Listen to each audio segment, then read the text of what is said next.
Have you ever used FavePay to make a payment? Did you ever wonder if it counts as an online transaction?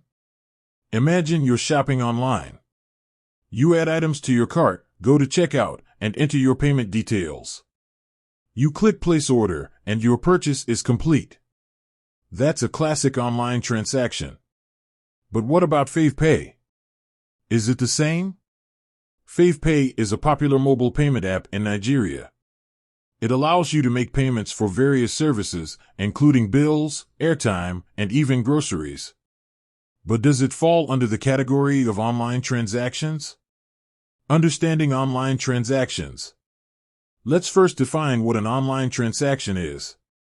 Essentially, it's any financial exchange that takes place electronically, often over the internet.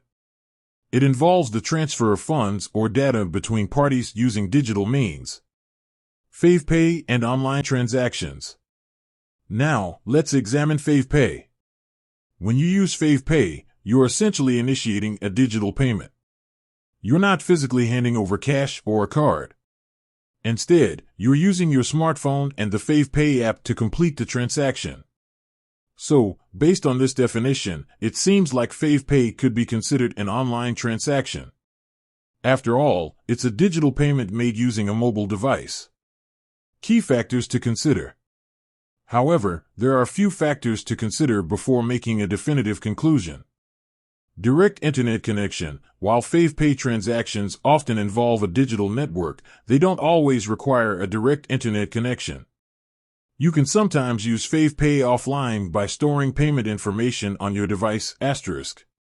Physical interaction. In some cases, FavePay transactions might involve a physical interaction. For example, if you're paying for groceries, you might still need to present your FavePay QR code to the cashier. Regulatory classification. The regulatory classification of FavePay might also influence whether it's considered an online transaction. Different jurisdictions may have varying definitions and classifications. Ultimately, whether FavePay is considered an online transaction depends on several factors, including the specific context and regulatory landscape. In many cases, it can be classified as an online transaction due to its digital nature. However, it's important to note that there might be nuances and exceptions. If you have specific questions or concerns about FavePay and online transactions, it's always best to consult with a financial expert or regulatory authority.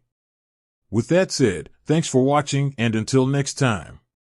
Remember, the world of digital payments is constantly evolving, so it's always good to stay informed.